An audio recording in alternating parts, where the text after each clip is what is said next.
discussion time meeting time ba khwai panu pu Nripeshwar Sharma na mayam bu kokno na khurumjari ISCOM na ko na lepta puthokchari ba ko gi discussion times da ko gi ngasi puthokchari ko gi thoromasi National Legal Services Authority ki makhada Manipur State Legal Services Authority na sponsor tawraga Imphal West District Legal Services Authority amadi ISCOM anina puthokchaba program ngasi ki program ase Maruena ko ngasi ko na khana jagadawri ba ko gi topic se ko gi mikhal se naksal bagal wena na Election Commission of India na Model Code of Conduct laukthokraba matungda hujik oriba phibum segi tanza se logjaraga koina hujik leijiba phibum se ja tangkak se ja koina kari kamana koi khana ba yabage oirakpana karam oirakpa yabage adu mo mayam du khana naina jabi dang koi ngasi thormase thamjabani hujik online ni kutang da koi gi session se da discussion time se da koi gi saruk yapina ba koi gi lengsin le biriba se koi gi Sanaleibak Daily newspaper ki koi senior sub editor chief editor in chief koi tamo Hemantakumar Ningombam tamo ko koi taramna kusari amde khurumjari tamo mathang da koi ki lengsin le biriba se koi ki Manipur High Court ki senior advocate Oza S Paonam ni Oza busu taramna uchari oza Suda Hoki Erecto Hujimoti and Vidriva, where Atu Bama Lebedagi, Magatin Bama Lebedagi, Huzik Mausing, Hatangi, when a Makan Tono Lady and I, Tapire, Adubo, Sigi Session as Ivoki, Ludivoki Manung, the way Huzik joined to begin having it has a bit of Tambire. Tambi Session Manung, the Yopir to Misna, Kogi, State Nodal Officer, Model Code of Conduct, Kogi Yasser Ahmed, Taran Utsari, Malam, the way Amona Taran, Kogi, and Odoko Tamzarake. Session as he Hauser put Yan Hana in a Tamohim the Dana Laxaning Tamo Model Election Model Code of Conduct have positamo. Masi Pose was election gimatam Loktokre, Parwarikitan Contretama, Marskitang Hundama. Sigi Positang upon the Wagi Election Commission of Indiana Nipandra, Loktokretama. Although Husi Model Code of Conduct have posit Loktokramatunda, Manipugi Miams is the Model Code of Conduct have posit Carino. Season a Karam Karma bind to we, Karam Karmagogi, candidate poiro, what other the missing boiro, Sigi Mayam, Sikaminda, bind to we, with the Kaino Kanganing, have a put Tamonam, the Pessimatan, the Kitan Tamino. Yam noisy. A quickie Mikalama, a quickie mang the Taraga levy, Mayam Kambiram Gani, Trane Puisuba, Manipur, Legislative Assembly ki, Adugumba, Emily Sing, Hatar, lawmakers sing, Quickie Kananabagi, Miam, Kananabagi. Kudung Sabaduni, we Manga Tarise, was it Hambikiduni, February Tankun Gataret, the first phase of Matawani, second phase na March of Matawani, Azuga, both machine Tibadi, Ati Mamana, step Mayam Haikat, step Mangagi election in Panko, Sig Pundaga, Hogi February Tarada, both machine Tigani, the result of Hungary and Sumina Lake. Mikalsi Karigi Panko Ino, Haikando, Indiaki Constitution, I quiggy. Arki Nagarik India ki Miam da citizens in the Asoba Kudul Makatam. Karamba Kudul, Harabi, Nito Pali Dikadore, Nasagi Nito Wajina, Ponamak Supreme Oil. Supreme Oibasi, Mana, Karimba Lake, Matamda, Magi Masano Pana Oy, Masano Pado Lake, Matamda, Magi Sutang, Tang, Matsunduna, Matang, Fire, Adugi Sanabi Emma Leden. Aduna, Mi Power Sikadore, Nito the Lay.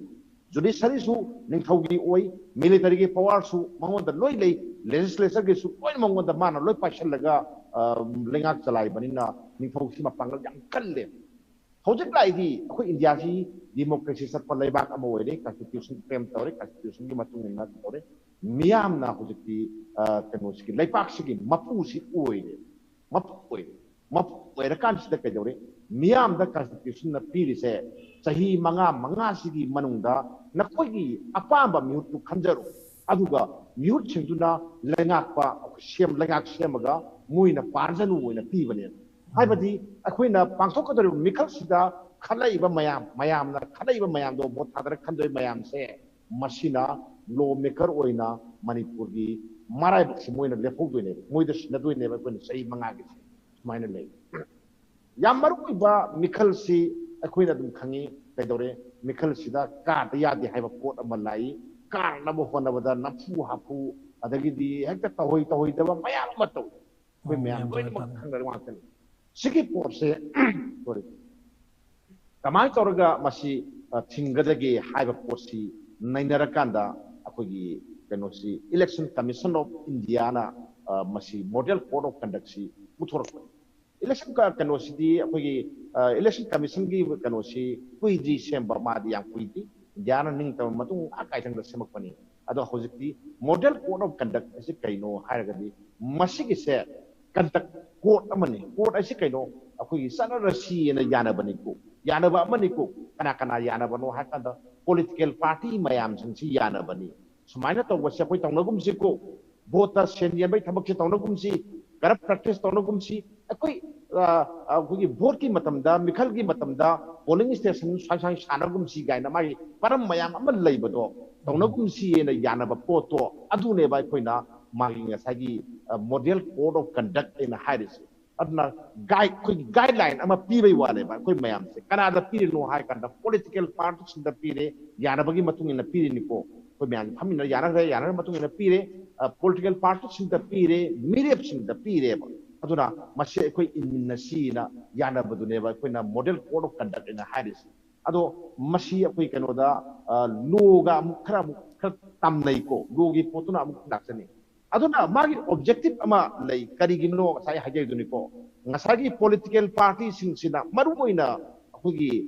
Kanose, government, Piriba Kanguna, Hugi Magi powers and misuse Yam Tawim, Yam Tawsiam Sanayako. Kudamoina Harabada, Hugi. Government si election matam dadi kadore mangonda government na piba mai gari se si tunga sa payar wibo hairam ne model ko ko yaw ni ko haradi kadore flex kani kiral hayal satsangani ama tosgani adagi di ning thawduna mara thok mayam tawgani adu magi mayo ka thengna bangam ba mi leiti ba adu mayam do tawdana ba miyam da aki tujung ba yawdana akogi magi apa ba mi to khanjaba yarna bagi magi kano se ko amakak shembani na aish mind tamjage aduga course da kadore magi part se tare thukna poina lay tare siniko poina sigi kano sida model code of conduct yaw se ahan bada general conduct number lay then adagi the public meeting political parties na public meeting kamai singadagi haibagi matang da court ama yawgani aduga political parties na procession mikhalga marilin procession kamai chakani maning tawna sa sarya pontebako ado madugi matang da part ama yawgani aduga mikhalgi both hadaba numit se full day se mashik sanaga da sana kangon mayam ama yawgani aduga polling booth haibasida koina both hadaga da mham se mashigi sana kangon ama leigane sigi se sima leire aduga party in power and high party in power di masagi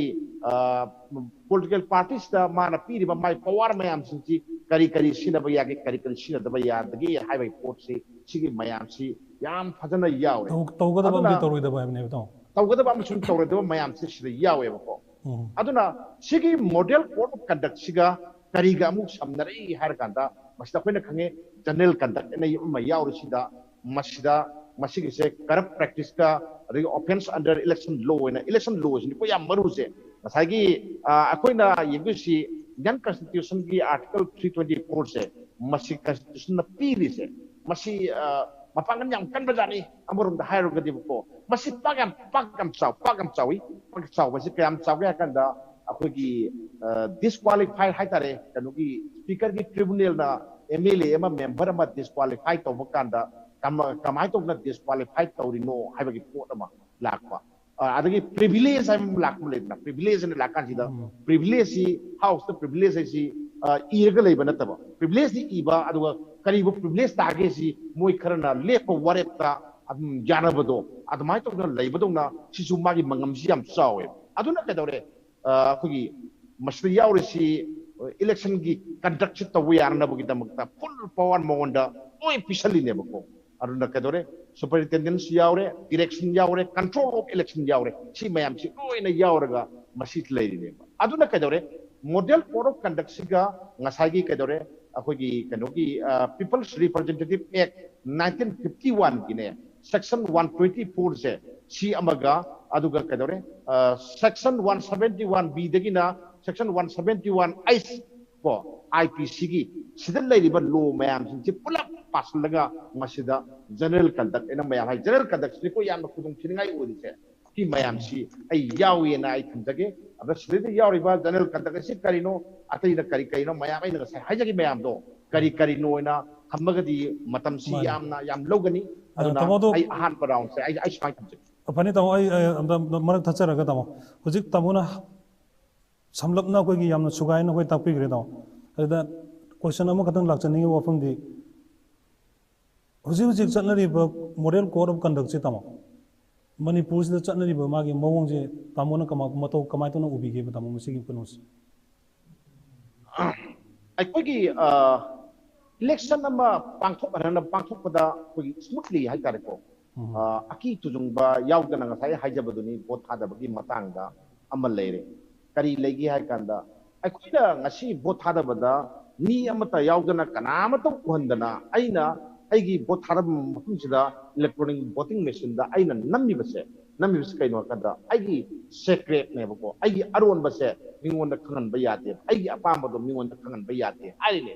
chikarino har kanda model code of conduct sina masida piba miyam da piba mai citizens da piba adu power amane masikak piya adu atina yegsi ngasagi manipur si mayam na khambiram gani kogi apaba miso adum lay adu fataba miso adum lay corrupt practice to mayam su lay koi bei matum khangar makani ko mikal ki matam da vote kombada ngasagi ujiki matam si na kogi manade hadakidi election commission of India na mana yamna kanna hairisi challenging am oirisi kaino ha kanda ngasagi omicron habam leire koi covid-19 gi magi keno se sakon ama thore bo omicron adagi then delta viral fato na covid-19 gi laisa si tara da wa khatna uji India da alpa na wang laisi ko ado manipur su manipur da natana mikal pangko ko da state mangas su yam sawo se keng akoi phanga leiri da uji se aduna sigi maraksida mina hai kanona akoi election commission of India na PDC guideline ma moina piri ne ko guideline da kari hai ngasagi ni manga do tara hai re ko candidate amana ni tara dagi hena house campaign sappa yaro ena hai house campaign tara dagi hena sappa yaro ya du angam ba matik mayai leiba mayam na mi tifu ya ke dum sadi to adu matang matang ne tamai lakchani gi pose hojik isen akoi gi covid ki omicron gi ji yenga kanda state manga da pangthok der mikal je koi yamna strictly koi follow tongna ba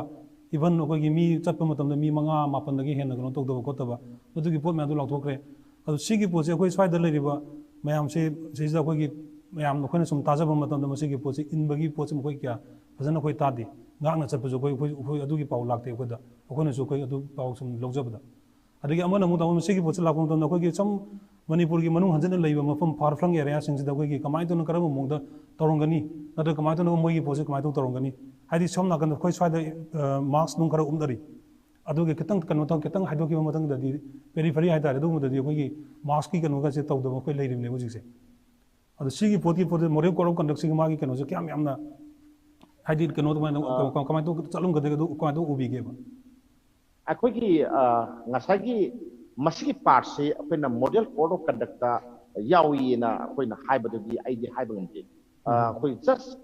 koi tawgum si na apilama adum tobodong na adum tawi adu tawragadi si tawragadi manga tagi hela salagadi ama tawragadi tarar hi helagadi madugumba action ama lawni ama tawni hai se koi model code of conduct da yaw model code of conduct si mayam na inga sai ahamba haijagi du ni ko koi mayam yana si na yana pot amani yana potu koi na madugidu inna si na haibai wane ko adu indaba poto madugi poto kaidawadagi haiba poto ti ngasagi logi mieng da lakani aduga model code of conduct ti leite ba madu kamai to gina tamo akoi marakta akoi gi ngasagi akoi gi no to birum da akoi gi oza Yasser Ahmed state nodal officer jo akoi huji join to bire jo tamo Yasser Ahmed ta no chari ata yani tamo kata bi da hojiki duni ai no haje da duna model code of conduct se kugi yamna amorom da yamna sok oi pone injagi di mokesi mayam khambiram gani akigi kaino si miyamna nokhina apa ba mu thanjau oina haibne ko adu niom chumna koi thanna ba param ma moina semat di bei wani masida aikoina phaireng tureng taw mi khaluragana akina wadoi ne ko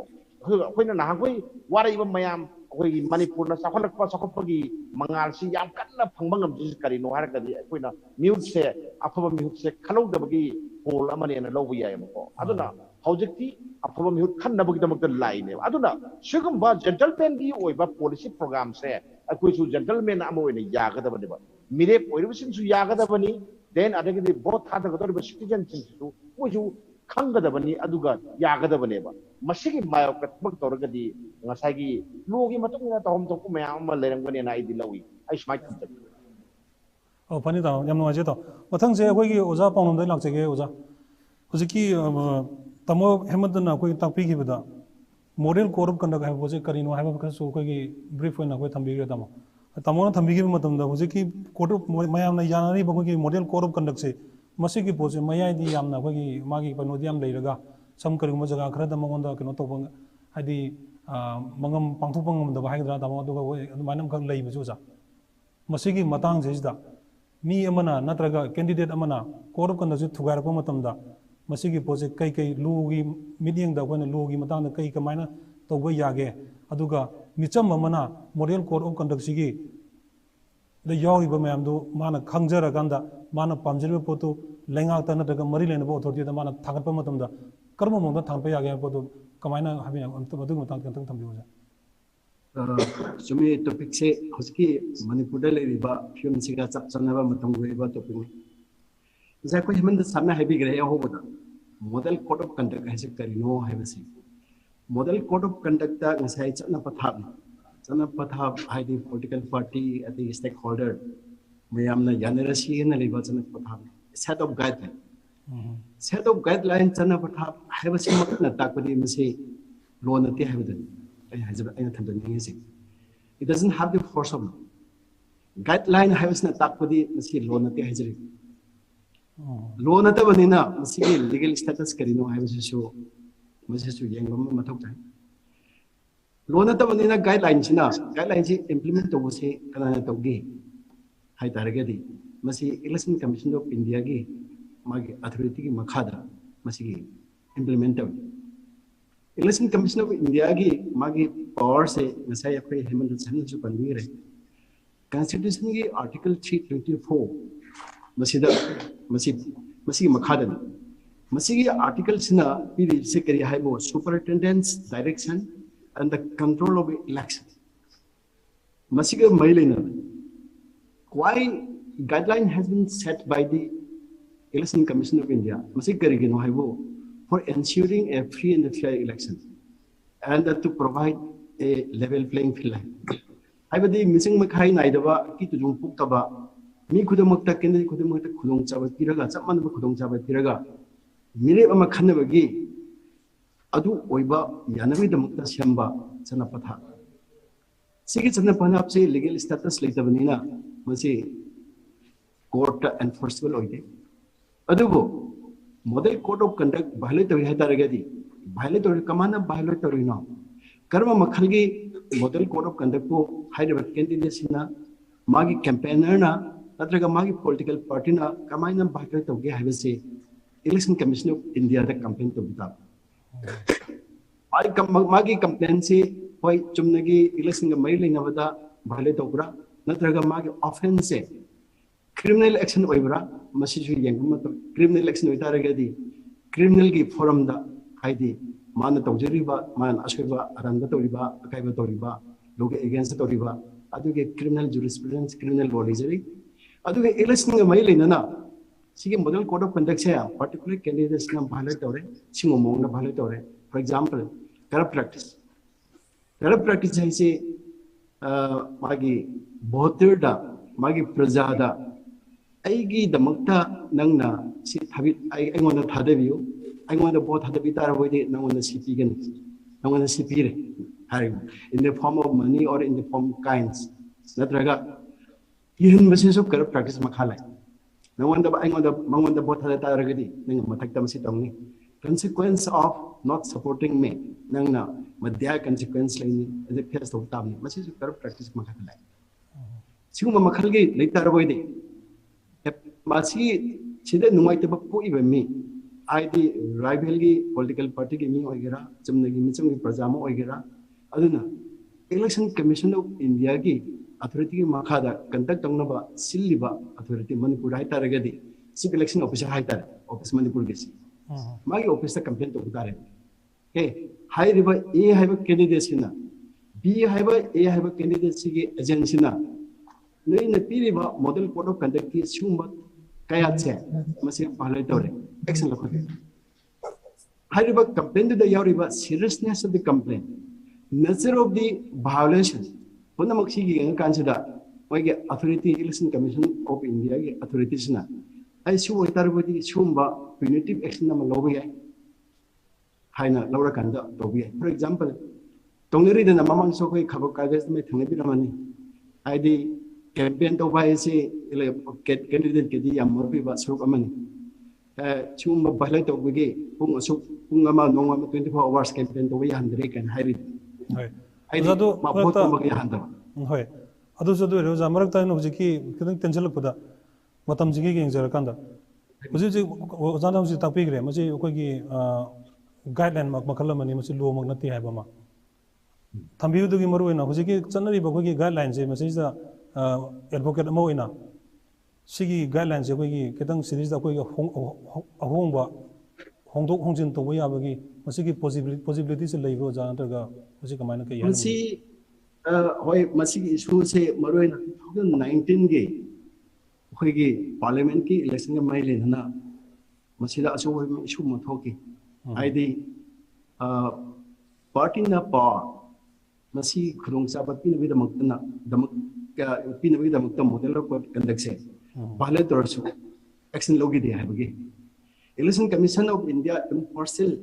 canonical body amani masigi impartiality sibo question tong nge hajriba 2019 da aduna mogi asiki model court conduct se legalize tawba phabra hadabra hebasi issue moi masi hajiboba 2019 gi matung dagi di masi kya tadre adu mamang so 2013 da amuk se thokre ai di model conduct ki nasai hamna samna habi gi part 7 se party na part masi part se RPA ke suruk amo ohin mase taka oidra masi akoi Goswami commission ne nama aduda puthuaganda sarkar na Goswami commission de interest hoy Goswami commissions na recommend hoy masi kenogi RPA ke suruk ama ohin si habi propose sarkar sida magi section 124 ka 126 a ga insert tongnabagi parliament puthai hairiba puthai base mai adum khanegidre mai pakidre hair mai pakte badagi amu isiana su magi hanagi stand adum adu da lep lai re dakali trehem dakali ti habi maram cham lai maram di eno article 324 de piriba power se asugi matik chawre in exercise of its plenary jurisdiction mana loning go prep no we have I with the perigumba lomada perigumba enacted lomada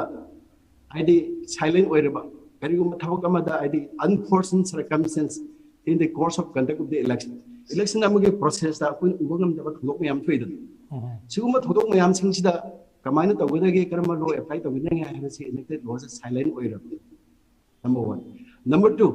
adigi sufficient provision provide of drug adu targadi masi election commission na masi ki situation se chuma measure ma lakhulagadi mit to yani haibage powers moide le raga in the form instruction or direction torakan da to bungam sina maram oraga masi legalize to bus drakali tre na khandwe masi do za phiji marak dam da thacha dare koi phiji ki ozana takpi ko posi tamai mata tamai mata la se ki lakte ki marak jesa koi Yasser ongtang amuka jo hana tram no chari Yasser Ahmed hoji Yasser Ahmed ko na han magi round lakchani gi poche state ki koi ki chief electoral officer ki na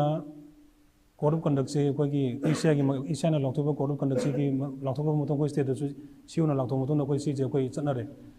aduga huji chanari ba model code of conduct sigi poche election naksal poche loina na sigi guidelines manung guidelines yauri ba mayam masak mayam si ꯁꯤ ꯑꯩꯈꯣꯏꯒꯤ CEOꯒꯤ ꯑꯣꯐꯤꯁꯇꯒꯤ ꯃꯥꯒꯤ staff ꯃꯔꯤ ꯂꯩꯅꯕ ꯁꯕꯣꯔꯗꯤꯅꯦꯠ staff ꯅꯪ ꯀꯩꯀꯥ ꯃꯌꯥꯝꯗꯨꯅ ꯃꯁꯤ ꯀꯃꯥꯏꯅ ꯇꯧꯅ ꯀꯔꯝꯕ ꯃꯑꯣꯡꯗ ꯀꯃꯥꯏꯅ ꯇꯧꯅ ꯑꯩꯈꯣꯏ ꯐꯪꯁꯟ ꯇꯧꯕꯤꯔꯤ ꯍꯥꯏꯕ ꯄꯣꯠꯇꯨ ꯃꯗꯨ ꯑꯃꯇꯪ ꯈꯤꯇꯪ ꯊꯝꯕꯤꯌꯨ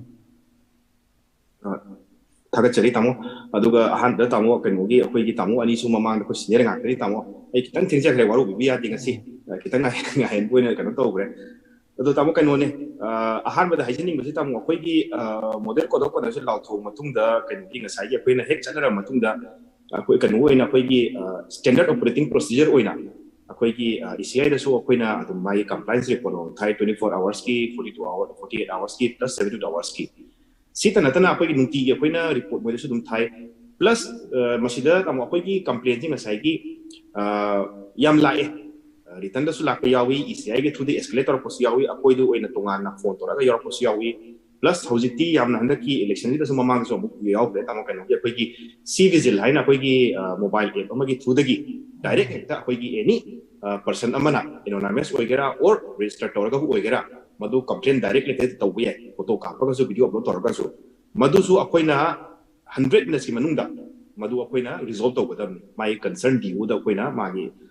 ꯀꯩꯅꯣꯗꯨꯗ ꯄꯤꯔꯒ ꯃꯗꯨ ꯂꯥꯜꯂꯦꯕꯨ ꯍꯥꯏꯕ꯭ꯔꯥ ꯑꯣꯔ ꯂꯥꯜꯂꯝꯃꯒ ꯂꯥꯟꯗꯦ ꯍꯥꯏꯔꯒꯗꯤ ꯗꯤꯁꯄꯣꯁ ꯇꯧꯔꯦ ꯍꯥꯏꯔꯒ ꯑꯗꯨꯃꯥꯏꯅ ꯇꯧꯔꯒ ꯑꯩꯈꯣꯏꯗ ꯔꯤꯄꯣꯔꯠ ꯄꯤꯔꯛꯀꯗꯧꯅꯤ ꯏꯟ ꯀꯦꯁ ꯇꯧꯗꯕ ꯇꯥꯔꯒꯗꯤ ꯃꯗꯨꯒꯤꯗꯣ ꯑꯩꯈꯣꯏꯒꯤ ꯄꯣꯔꯇꯦꯜꯗꯁꯨ ꯑꯗꯨꯝ ꯃꯁꯤ ꯑꯦꯁꯀꯦꯂꯦꯇꯦꯗ ꯍꯥꯏꯔꯒ ꯑꯗꯨꯝ ꯄꯦꯟꯗꯤꯡ ꯍꯥꯏꯅ ꯂꯩ ꯃꯁꯤ ꯍꯥꯏꯔ ꯃꯇꯨꯡꯗ ꯇꯥꯃꯣ ꯀꯩꯅꯣꯒꯤ ꯑꯩꯈꯣꯏꯒꯤ ꯑꯩꯅ ꯍꯥꯏꯅꯤꯡꯕꯅ ꯑꯩꯈꯣꯏꯒꯤ ꯉꯁꯥꯏꯒꯤ ꯀꯣꯗ ꯑꯣꯐ ꯀꯟꯗꯛꯁꯤ ꯃꯁꯤ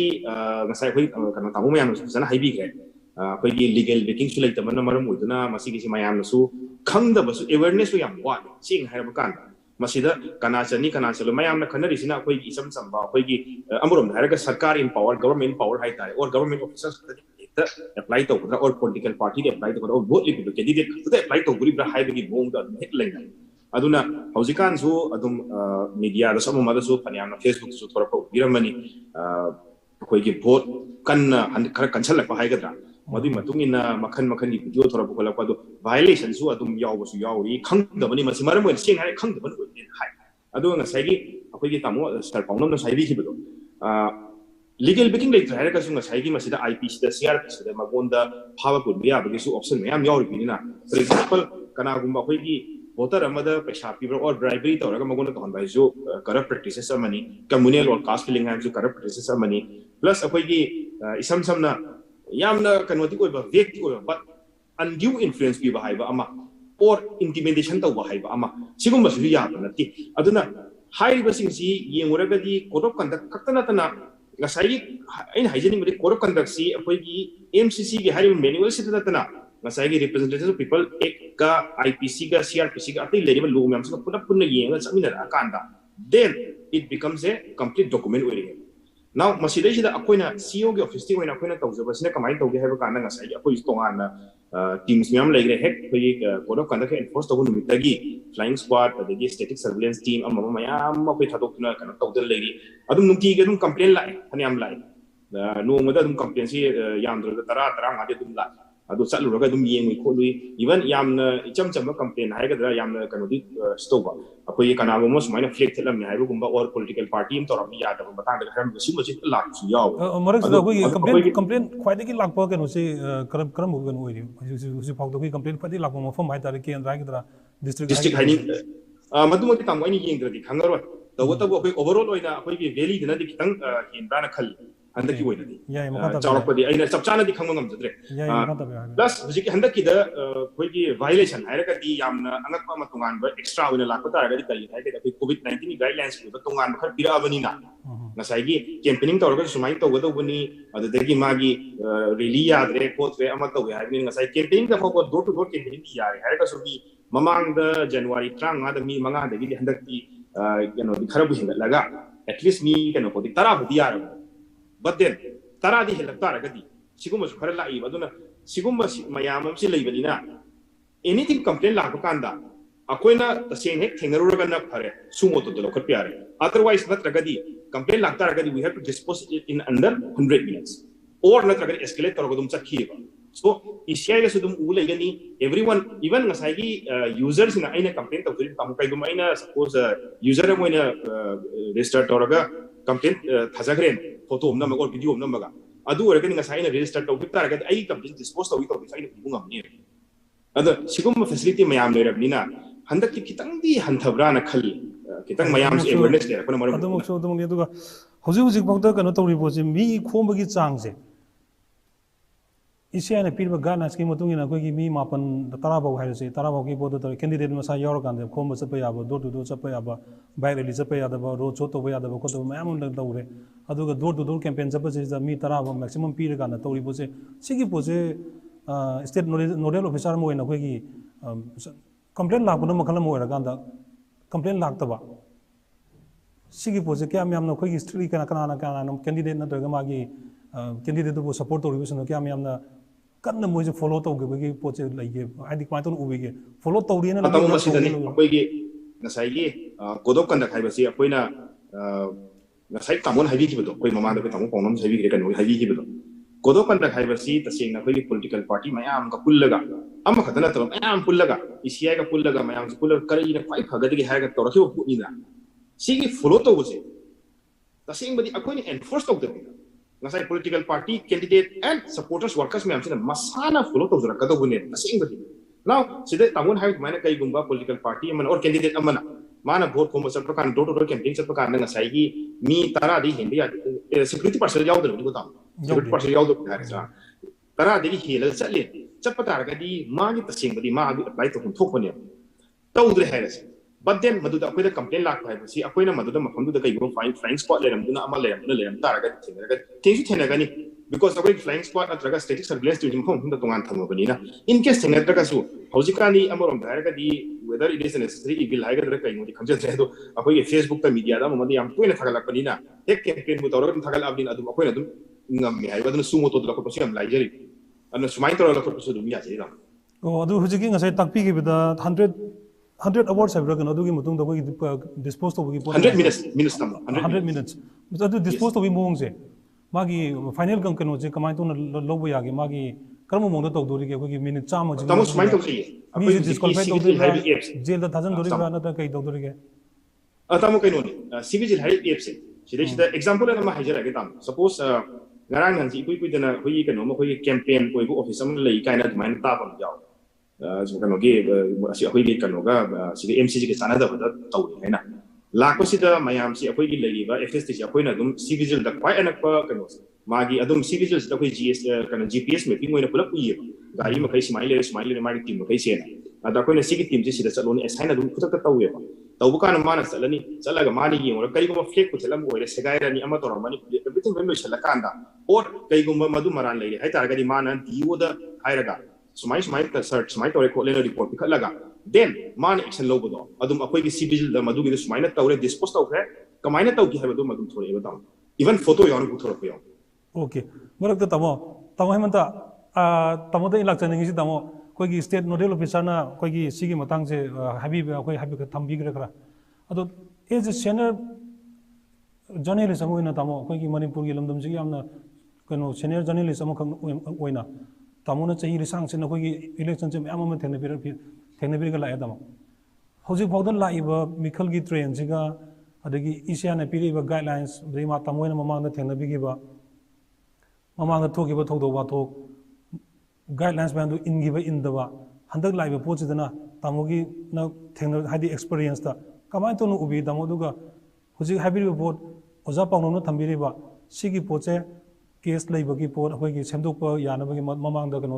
thangalakibagi performance su oja pawno thambigre ari somna kanda Yasser na so ma su thambire tamo ani sigi pulapche punchal lagana tamo journalist am ka oina tamo kamai ton kam meeting da thambi yengbi kamai ton thambi ni da hojik si akhoi gi si da na tagana thabak oina khara tawi na haiba dum pe dum ta haibi dungai kusu dum pi yam dungai ado masi mayam da akhoi magi apro mihut khanna ba democracy gi phadab masal amare na khoi lo ado ai wa phum khatang ai phukhacha ge ba om si ngasi si bjp ki ticket law thok kadoi ne ba mayam khabiram gani bjp ki ticket law thok kani hai ba si khodi magna loi tare akhoi gi facebook si da ba ko masi ngai ri ticket si law thok kan da ngasai gi mikhal di pangthok dim ni ko haije Mikal di paktok ini, Mikal paktok pagi, paktok Mikal mai paklagi, paklagi nuai betul pa ama. Hauji aku ini ngasih dari udah sila tiket pagi nuai betul pa ama.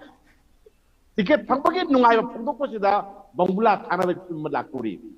Ada gini prosesan lakuri, tuan tinadori. Si Election Commission of India na masih the Manipur tahu basi kari khusus orang tahu lagi itu mah. Ini saya tadi sukan berwari dah sih macam number 1. Number 2, aku mayam mama ure, mamang tak. Manipur dan mayam kami orang maniko. Nasagi koi ni pangtuk tu se election ne bako. Election ni se mayam kami re voter mayam si thora aga mai apa bak mirip sudah koi keno si EVM namaga vote hada na doine. Ado aku sih mafam kara laiko ai sing the sul oi ma hajaroi sing di mafam kara dadi kai dore asi election nate selection di bayam khambire paumi sang bayati ado election commission di midi kangbu di kamai sangam dono khangde ko akoi di ko khoi bok sang yati sang ya dam si lo na sangi sangka da moina tawri do camera photo kapayat a tawri ngasagi mi mayam se pareng adum lepaga legani aduga manung sida bako moi kharana lusing gane sigi si nahawai su camera adum killiko ngasagi kana si video camera adum killi webcast adum tawi ado smart to mayam sing se hadak la kamai to duri ge ha po dama ai koida people lama wena ko koida nungai to ma pawe singi miyam na koida kharak ai sahi hom pusure ado ai board si abokta ai gi sida do gi group bisda enoman nambado amubom nambado amukta namakti na ai bado hadak si nasagi election commission of India gi magi modern code of conduct na ngamdori bra lo mayam sa ngamdori bra or natraga na misconduct in haido nasagi corrupt practice in haido madu na ngamdori bra hai po sima ai ko yama yeng da yaro ko ko yama ne da yaro natraga di miyam gi right si manghale ai na thangra pa makhatang ga hayek some akogi board seeker thada grebo 60% gumba thada ren khalasi adoida pam daba thoguk ama thore nongei ka adagi dike dore bo thada basi sil tok chale loisal ta sengbagi dike dore voter mayama bo thada phangi daba ado koi di vote hanga da boininge bako han daba yam yawe hangi di mayam hangi di kai gino masi kari gino si akoi di yarga di sai photo magi thada bagi photo ro thada lo hari ne bako ado pami ne bako api matam di mon da bo thada bo pami ni matam su ngan lotion ba ado bo thada ba su loin thada handa ba sida vote he lotion bagi sada bi ma koi na system ma masi kure u ba se handa kiste kamai to duri masi model photo kada pe yaw do photo mani ko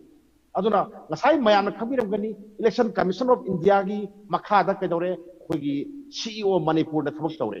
CEO Manipur na Canada sinare amu ngasagi kanu singda district collectors da sinare adai district collectors na Canada kamai tawre bai masa mayam sinare kanda ngasagi madugi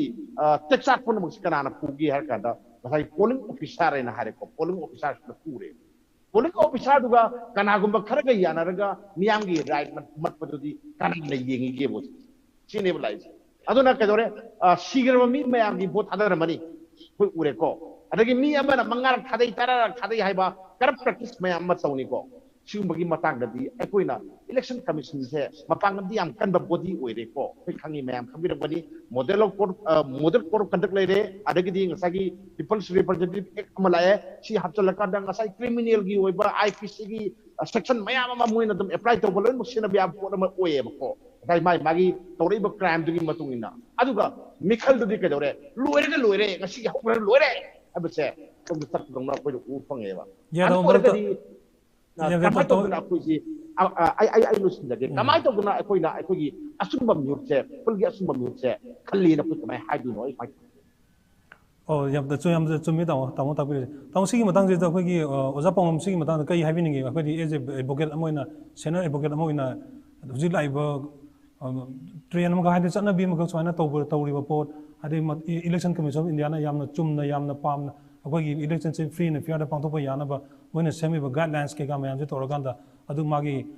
grass level rural level da yorap matam da di sigi thoi ba tawdo sigi matang da ade advocate अमगी अगरी legal की मतंग the करी थबक लखत पे आगे कमायना तोहनिंगी कई तोहनिंगी हाबी Matang the हाबी साउंड ऑन तो बियो जा जा Ahmed साहब ने हाबी की बिल्कुल आरी बात होदोक्सिंग कर्म मखल की it is not election but it is a selection जगह खरदे उई हारी बिस बिसी अखोई सम समना करप्ट प्रैक्टिस मखादा लाखन मसी आरपीएफ के सेक्शन 123 दा अदुम लौजब ngaktene si adi election amada magi yaurising si candidate ama khatagi na tirana there are magi rival candidate contending candidate mayamdagi mai pahumdra candidate na hairiba instance MC fight tarakan sida mana mikhalda mai pakriba candidate adi matakte election thabiye these are the material karma material no ebo corrupt practice ki corrupt practice hai sai ngasai haja ki bido maje ki hanba achan bira na ki ba dikya undue influence masem jam gre corrupt practice ki tam saw gre corrupt practice ki makhada amu election petition thage tarega di magi particulars mayam karam haina corrupt practice tawri no sabam susang kana na ki hali ai digi ego ba mi magi bo thada base b amna manung ka thada gre identify doctor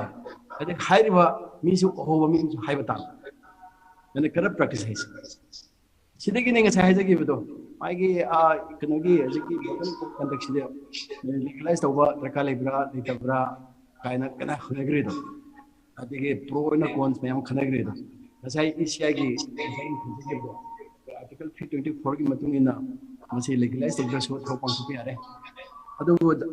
second na amu paragraph 1 2 3 4 da masi ki model code conduct se IPC ki section mayam yawbani na criminal law ki makhada action lakhapani na kasu daka leitre habma akon matam da legalize tawki taragadi enforceable oiramni na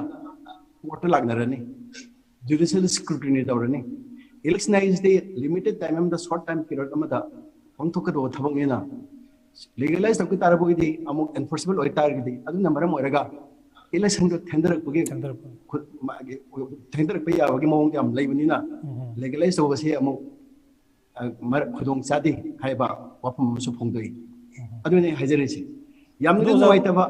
adu chumne election tawdi khanba niyom chumna di election tawgidre aidi kehlaga kholaga mi khrana proxy tawraga bot hadagre masi corrupt practice law da yaw da banati provide to the banati RPA ki section 123 is the one of the canon masi corrupt practice is established tonga magadi ka griba candidate to magi election do nullify court adum tawi court ro matung sida niyom chumna candidate obi yai habiduna ai written candidate ni haina declare to view haina magi election petition gam taragadi high review kelaba haidi evidence leiraba maram charaba court adu pilaba nati aduna masigi ma'am hojikti mi kuna maxim mit mai singarabnina hojiki electronic ki matam se di singui evidence puthokpa lubnati haijariba kari damakta tawdrino haibasi akhone isana hangjaba matawte ariba jaga do da nungaitro poiba aidi aigi bhose mi na thade bigre hairiba adigi bot ka hogriba niyom lana taraga bot ka griba mi gi mathakta kari damakta law na piriba khudong chaba longdri maram kari gi noi masi sina in hangjaning is chumyo ja asi khudong chaba adu da huji lachang ye poti legal gi side gi hoi gi ek kumba law gi keno matang je koi amend to bukot basi mayam ko yaw ja ko koi no ju thena jai ba adu sigi poji da kitang semtok ba ya ba gi phimam ma leire kholena haidar ga di koi gi lawyer gi keno sina lawyer sing sina haidar india gi leire lawyer ki ga mayam sigi matang se koi gi amak tabuk pakat pa ya ba gi khudong chabdi leigadra masi leitabra koina sungni mo leitabra leigadra koina asi law semba hare bise legislation seman parliament ina do na kitang legislation na law sema ga so hujiki lai ba poche mayam pumna kitang keno mak tawdre ha ba gi ponam leiram ni na masi gi poche kai amana taw ya ba gi ha ba gi poto minute amani de ta ta aina hajagi bise ai certain communication gap layer brian khanjai si magi law magi election process ka mai level law sida provisions provide tawdraba si nong nong hapsan bagi mathuk tai adegi for example hose criminal antecedents may am leridana the candidate political party na masi disclose to ne ka harise masi so akhoi court case taraga tarakpa रायगी मतुंग तौरप ngakani masi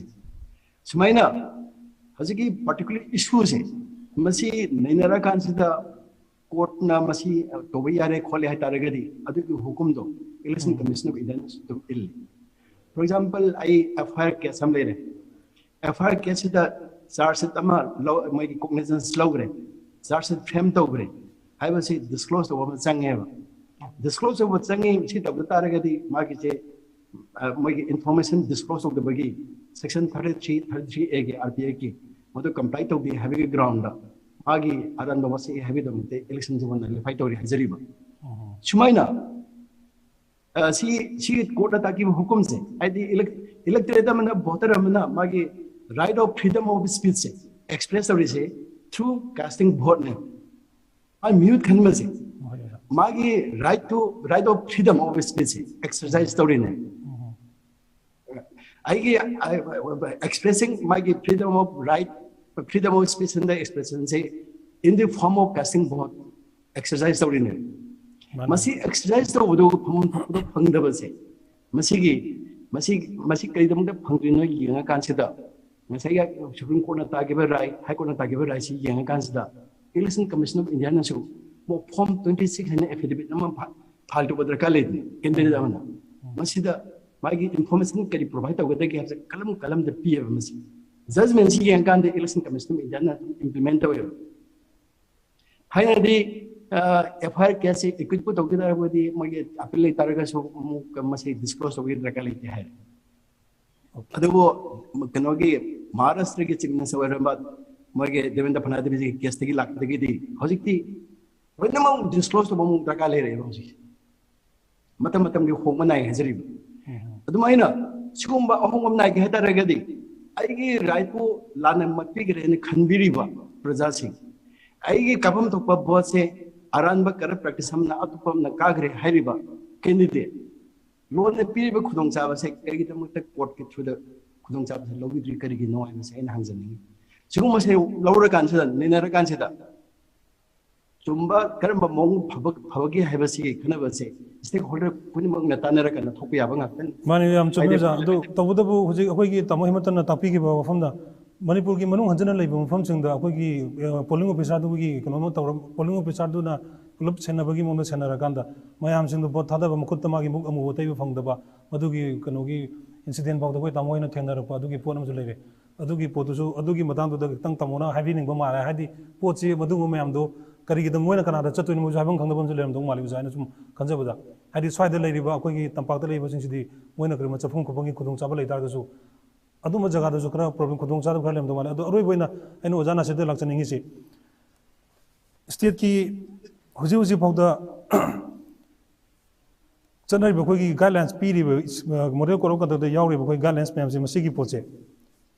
state nodal officer Moina तंपाक्तना कर्म मौंग अखोगी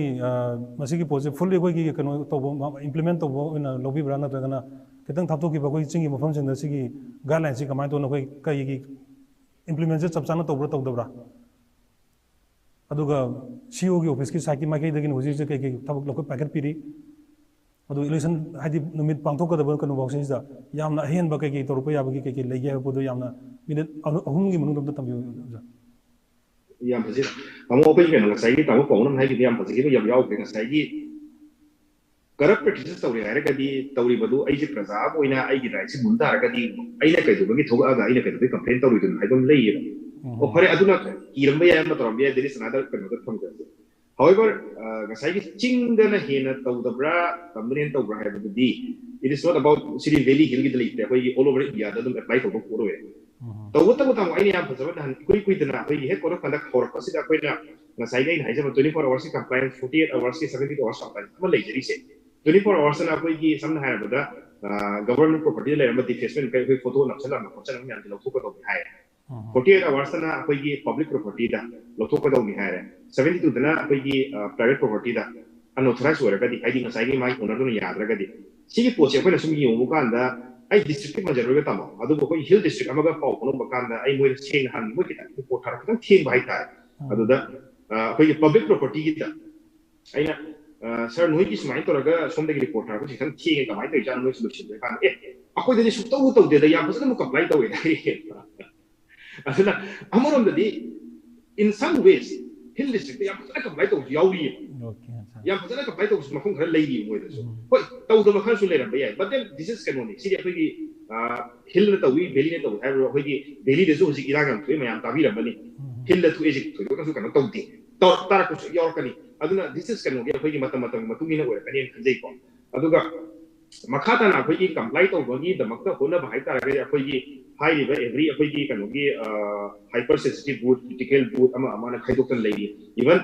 election housing ne de ko sedo area kadai da no moi phone phangoi da ba khot ba ma thi ko la tawi ne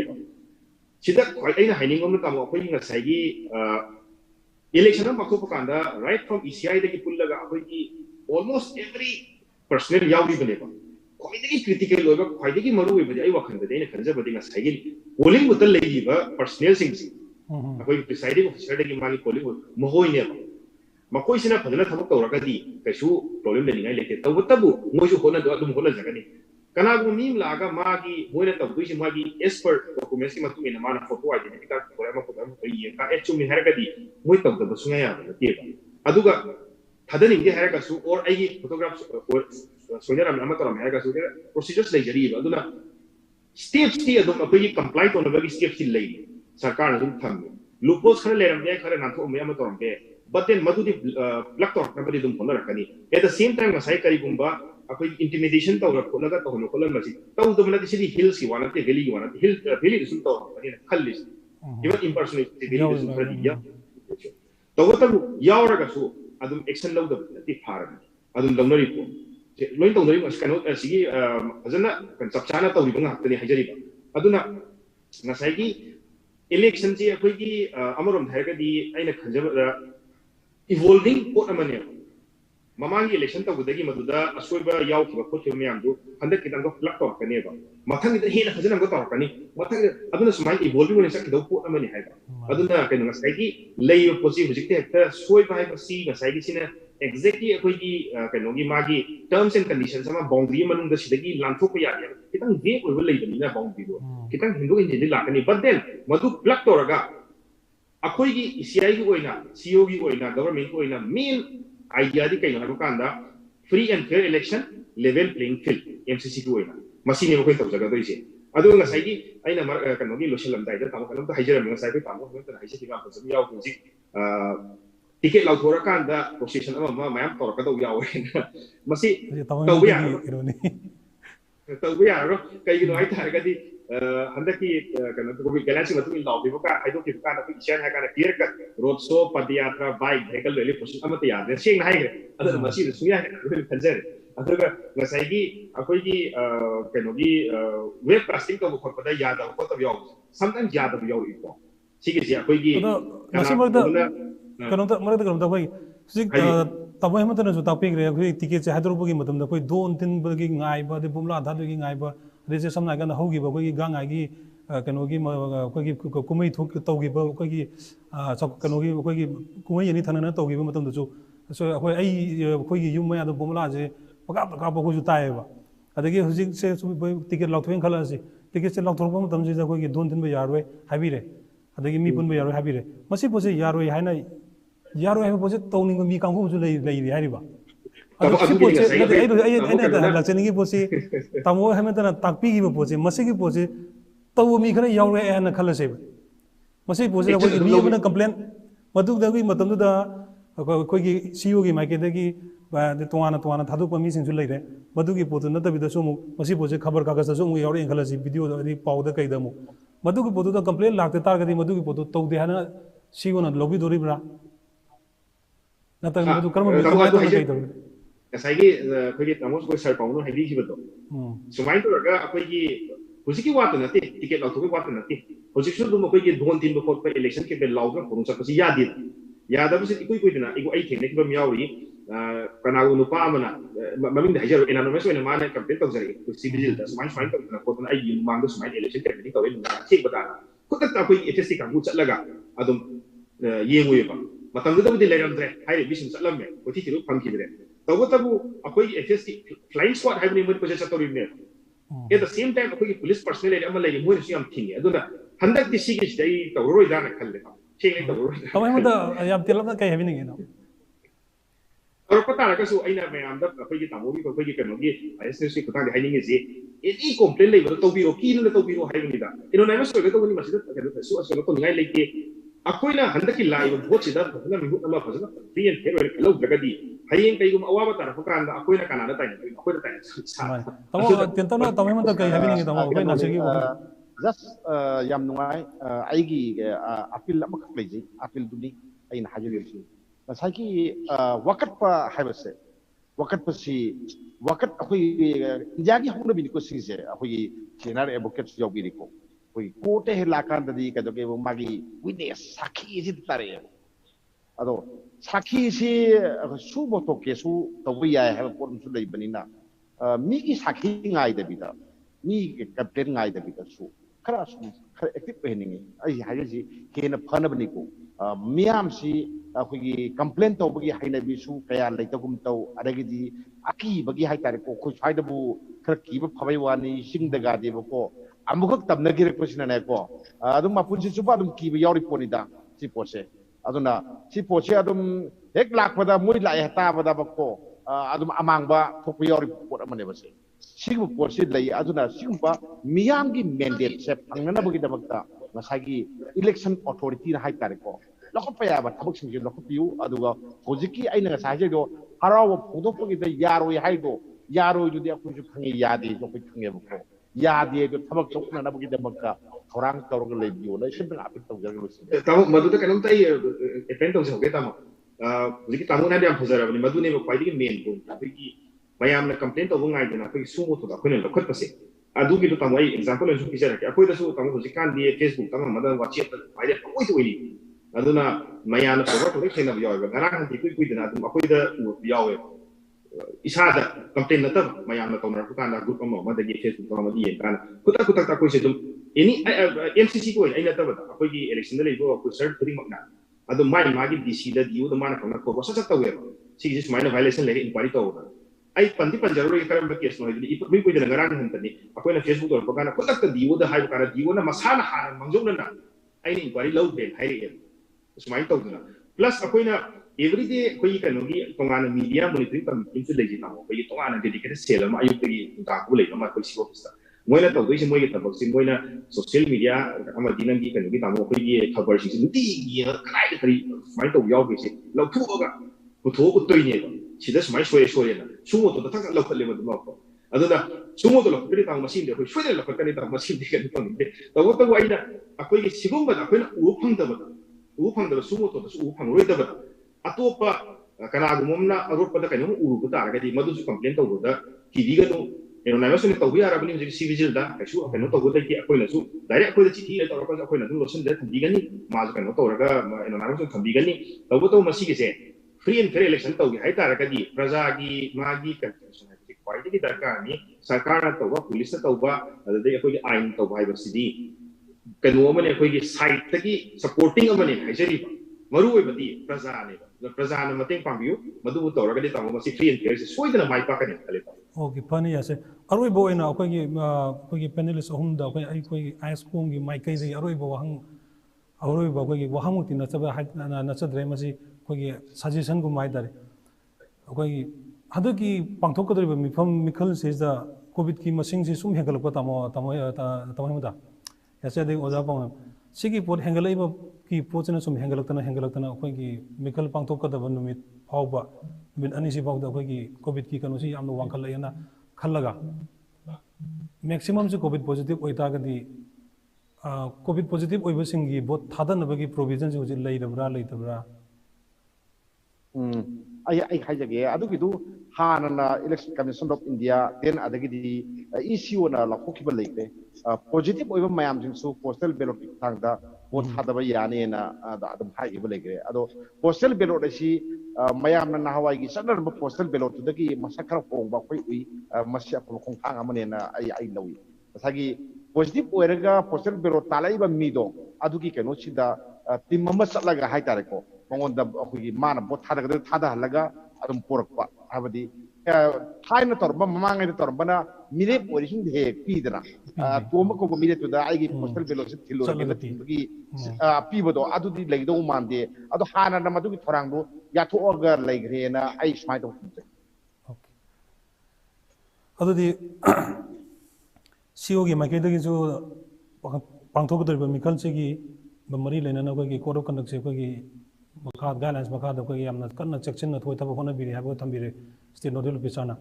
नाकन मरम कोई ओजा पाउनमना कोई हुजिकी guidelines सिदा मयामना करिगुंबा आइगी हक्तु फंगद्रे नत्रग मसिजा सोइरे हातागदि मयामना किबिदना मरी लेना बोथुदा complain तोबिनबा ओजा पाउनमना थंबिरे नाकल मरम कोई सीनियर कोई जर्नलिस्ट तमो हेमंतनसु कोई तापिरी पांथोकदरिबा मिखल सिदा इम्प्लीमेंट तौरिबा सीईओ ना गाइडलाइंस अमक पीरगा तौरिबा पोत सिदा सीईओ मसामनसु चप चाना कोई गांगना चटलगा प्रजा मयामगी मयामना भोट थादबा सिदा कोई मपुंग फाना फांगथोप ngamnaba adugi mafum phangdopibe numta panelists ambo amugana koi kono kurumjari saruga bibegi damak mayam puno thagachari nasigi damutadi discussion ISCOM gi discussion ta meeting ta riba khwai kubipu Nripeshwar Sharma na ko no namugana kurumjari